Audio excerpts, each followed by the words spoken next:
All right, guys, welcome back to another episode of the Workbench, your resource rich weekly podcast and newsletter for local service entrepreneurs. As always, we're brought to you by Lead Truffle, the number one AI speed to lead system for local service businesses. Today, very excited to be joined by Carnie. He is the CEO of CR3 Exteriors, started in around 2017. They are now at 30 locations awarded in their franchise concept. I think around 20 active. Carney can correct me if I'm wrong there. They do roofing, siding, windows, gutters, started at a PA, expanding across the country. Carney's super excited to dive into you starting your business, becoming a franchise, all that. Before we dive into that, how's your week going as an entrepreneur and a Right. human being? Chaotic and great at the same time, man. So I appreciate you having me on here, Brian. Life is fun, life's exciting. It's also challenging at the same time, but I'm very grateful and blessed to be where I'm at. Yeah, of course, man. So tell us a little bit about CR3. What is it? When did you start it? What is the business? Let's just get the 30,000 foot overview for the audience, and then we'll dive into the details, tips, tricks, learnings you've had over the past couple of years building this thing. Okay. So I started the company back in 2017. Prior to that, I'd been around construction my entire life as a young kid. Great grandfather, grandfather, and father all built and developed communities. Um, So just I always joke with everybody, I didn't choose this life, it chose me. So just grew up in the industry, saw a need in exteriors, also recognized that exteriors was very scalable with the use of subcontracted labor. So saw that void at the time. The highest performing roofing contractor in my local community was doing like 100 roofs. And I told everybody that I was going to whoop him, and they all thought I was nuts. And then, of course, fast forward to my first full year in business, we did $2.3 million. We did over 100 roofs our first year, and then that snowballed from 7.7 the following year, 10.3 the year after that, 14.7 our fourth full year in business, and at the time we recognized that private equity was starting to get very interested in our space. So we recognized that we had to have a very aggressive growth strategy to keep up with those people unless we wanted to exit. At the time in 2022, I was only 26, 27 years old. So as exciting as that sounds, to sell a company at that young of an age is also scary at the same time because that money's probably not going to last forever. And why start something new when I love the industry that I'm in? So we decided that we had to have um, a a business shift and a growth strategy change. What we landed on was franchising. We love the concept of franchising. You have the ability to basically use other people's money to grow your brand and your name.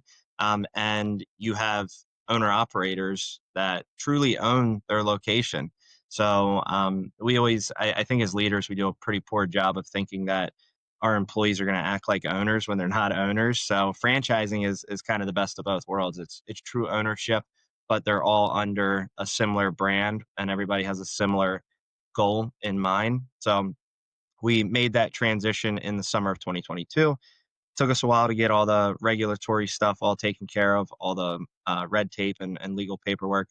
Finally went to market in the spring of 23 when we opened our first franchise location. And now that we're talking to you close to the end of 2025, we have, like you mentioned, a little bit over 30 territories that have been awarded and 20 plus active operating franchise locations scattered throughout the United States. What led you to the decision to use franchising as the growth strategy? Because I would assume that once you're in the position you're in, hey, can we become a national brand and just own it all and open new territories? Can we sell this thing and just get a bag and move on? I think franchising, we work and talk with a lot of franchises for my day to day in my software company, so we've learned a lot about the franchising world, and it's not without its risks, right? It really comes down to the value, the quality of the franchisees you're getting, their ability to follow a system, the quality of that system. So when it works. But I think that from the outside looking in, franchising seems like it can be hard to make work in certain cases. Why did you end up choosing that path of all of the next steps for CR3? Yeah, we just saw it as a super scalable way to grow. And when you're looking at growth, it's always going to take human capital and it's always going to take money, like real capital as well. And we're a very well capitalized company, but to be able to open 30 locations in 2.5 years take a lot of money, right? Yeah. So we looked at it as a way to expand and grow as rapidly as we wanted to, because we're using other people's money. Very candidly, it's professional delegation is what franchising is. So it's a very unique model, and when we look at industries and leaders of industries, it doesn't matter really what it is, whether it's fast food, retail, service industries. Most of the largest players in those arenas are franchise concepts. So clearly, it's a scalable system. Clearly, it works if you have the right franchisor and franchisees, to your point. Now, I was very naive and ignorant to franchising when I got into it because I thought once we got through all the paperwork, we just sell them like hotcakes on a Sunday morning, and we'd have 100 locations overnight just because we are a franchise. It's not that easy. It's incredibly difficult. Finding the right people is one of the hardest pieces of the puzzle. But to answer your question, we just saw it as a super scalable way for us to ramp up our efforts, get the footprint that we wanted in a relatively short period of time to be able to run with private equity and the consolidation that was about to take place in our industry. And fast forward from 2022 to 2025, that consolidation has already happened. It's still happening, and everything from tech companies in our space to manufacturers to distributing partners to roofing and exterior contractors. A lot of those guys have exited the space because of private equity. When it comes to finding franchisees, to me, that seems like one of the toughest parts of the game because you need to find this ideal person who's both entrepreneurial yet willing to follow instructions, has the right amount of money to buy in. What has worked for you guys in terms of identifying and then enrolling those franchisees? Is it cold outreach? Is it advertising? Is it relationships? Like what do you do to go from 0 to 30 franchisees in 2 years? Yeah, it is incredibly difficult to your point. And you don't know what you don't know in the beginning. So at first, when you start a new concept, you're just excited to know somebody wants to join. You Yeah. know? So early on, like a lot of young franchisors, we made the mistake of bringing some people in that probably had no business being here. Yeah. Um, so just through repetition and learning where we went wrong, learning the different habits and traits of individuals that we're talking to, and learning how to simply say no is very powerful as well. When Yeah. somebody is anxious and eager to join you, like you don't have to say yes. Like Right. this is a marriage. We want to make sure that it's right for all parties.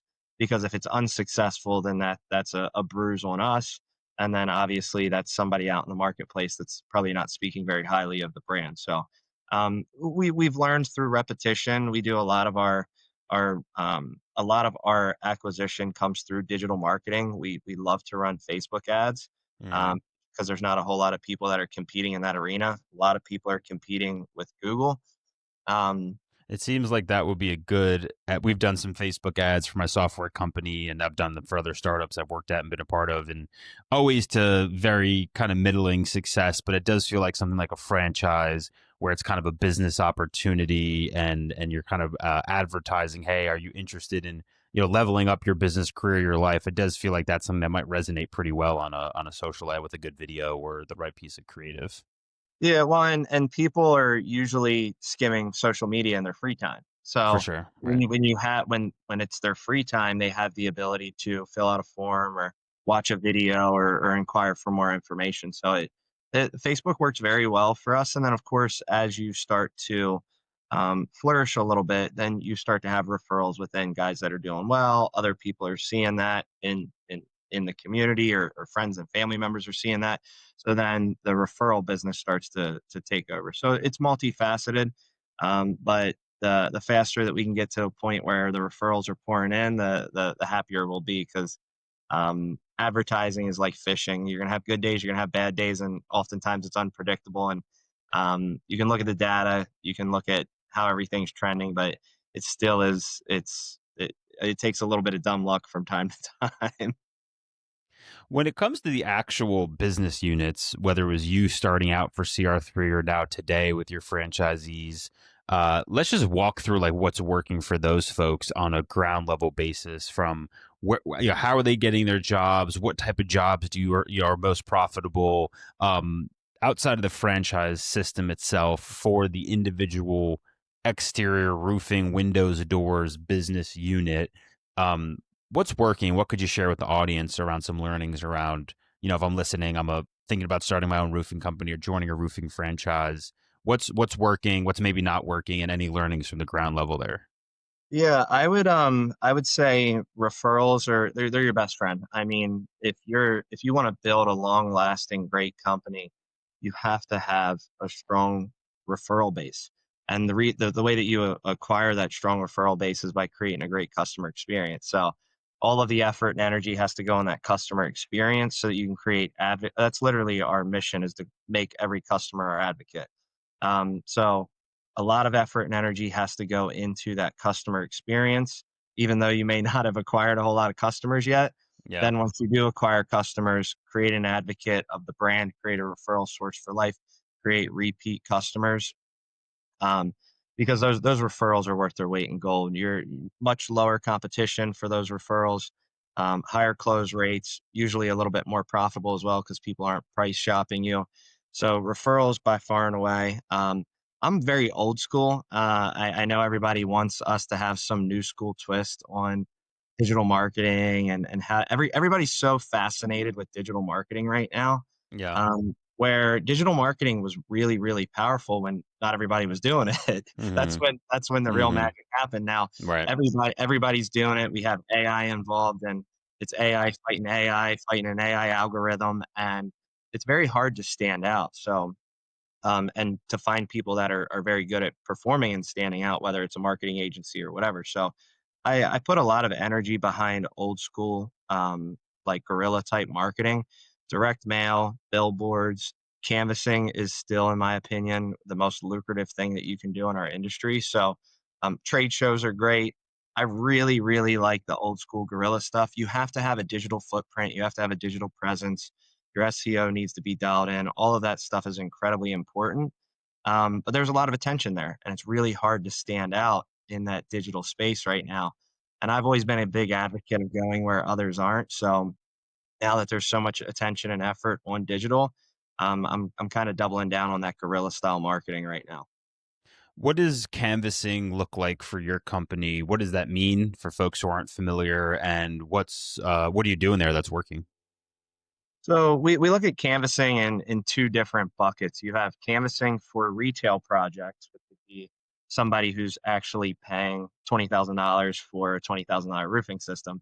And then we have canvassing for insurance and storm related damage, Mm-hmm. Mm-hmm. which would be canvassing, soliciting, hey, you have a $20,000 roof, we can get this covered for your insurance deductible, and let's say it's 1,500 bucks. So that's the best deal since sliced bread. That's Yeah. the easiest canvassing, it's the easiest sales presentation, the easiest sales pitch that's ever took place. So it's multifaceted. You got insurance versus retail. For retail, we really like to double down on the communities that we're currently working in, because then you have a poster child. You have somebody to point at and say, hey, so and so, you can name drop. And that type of canvassing is very, very, very effective. If you're just going around trying to get people to inquire about your services and get an estimate, that can be super difficult. But when you're already building a system in that community, that's where that retail canvassing can be super, super effective. Once you start hitting the neighbors, introducing yourself, and they may not need a need, they may not have a need right now, but in the future, 6 months, 12 months, 18 months from now, as long as you did your part, you dropped off the Yeah. appropriate stick of literature, the right follow through was there, you're following it up with additional marketing material. Eventually, those can, in a lot of cases, come full circle. Insurance, it's chaos, storm hits, everybody goes gangbusters, and it's the most fun, but the craziest thing you'll ever see if you're in a area that just got hit with a really good either wind event or more than likely a hailstorm. You mentioned old school tactics. On the new school side of things, what tools, technology, software, AI, what new school things do you use and do you appreciate and do you find are crucial for you as the franchisor and your franchisees? Yeah, I always say we have an old school approach with a new school twist. So we're leveraging different things like machine learning. We have a really, really sophisticated CRM system that has built-in speed to lead campaigns. We're texting people, we're emailing people. We have a Homespun, or is that something you guys bought off the shelf? no, it's off the shelf. Really What do good you partners. Yeah. What are you using? Can you share? Yeah, we're using a company called Proline. Okay. Well, they're Nice. they're they're newer to our space, but they're Yeah. very sophisticated and they've really adopted technology and they listen. That was one of the big things for us is these guys are actually listening to what we have to Yeah. say Yeah. versus to grab a ticket and stand in line with everybody else. So you got machine learning taking place. You have speed to lead campaigns that are built out with AI agents for text and email. We have AI agents that are able to actually scan our sales reps calendars and look at availability and then allocate appropriately based on the needs of that consumer. Um, so very, very, very up to speed with what's going on in technology. But then when you take all of that and you bundle it up and you create different connections and automations and stuff like that and enhance it with some of the old school stuff, I believe that it's super powerful. And then even digital, I'm not knocking digital at all because I feel like digital is it's that validation piece that you need. Even when you are doing guerrilla type marketing, you're canvassing, you're sending out mailers, you got billboards out there, doing trade shows that digital piece is that validation piece that a lot of people are seeking when they go and they Google the company or they're looking at other options and they see, oh, you have 1,000 5-star reviews. You're super credible. You have a website. You have an office space. So I feel like digital is probably the strongest validator, and then the old school guerrilla stuff is our approach on getting to a consumer before they get on the internet, before they get bombarded by lead aggregators, other contractors, and other people that are competing for their attention. Yeah.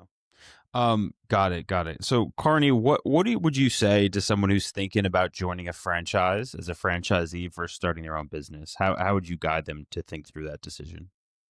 Um, yeah, it's a great question, and it's one that we bring up pretty often throughout the discovery process when we're talking to prospects, which is if you believe that you can accomplish whatever it is that you want to accomplish by yourself and you can do it better or faster, then go do it.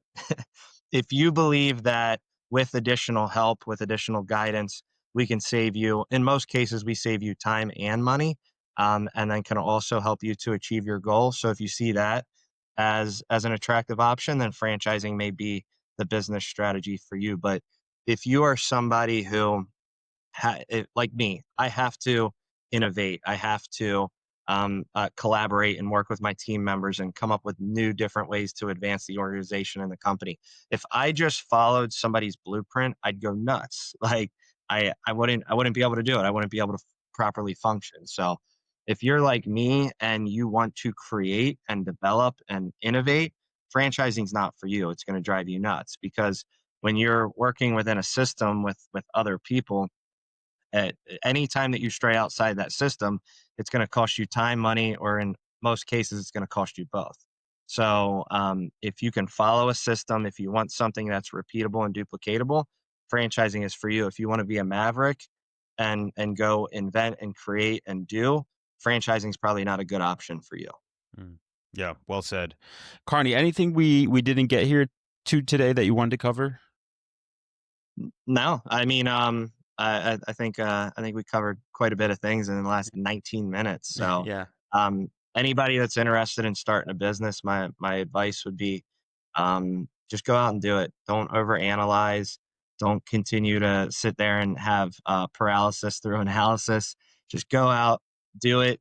You're gonna fail.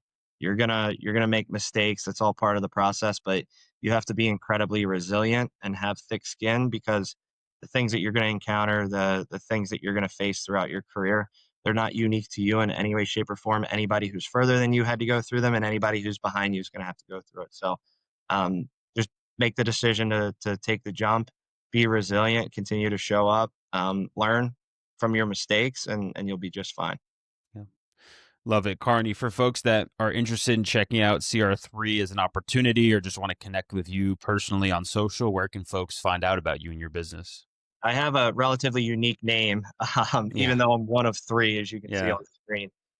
If you just look up Carnie Fryfogle, I'll pop up all over the internet, Facebook, Instagram, YouTube, you name it. And then, of course, the business CR3 American Exteriors is customer facing. Anybody who's interested in the franchise concept, cr3franchise.com. That'll get you in the right place. Plug you in with our guy Lester with franchise development, and we'd be happy to talk to anybody who's interested. Carney, appreciate you coming on, man. Hope you have a great week. Thanks, man. You too.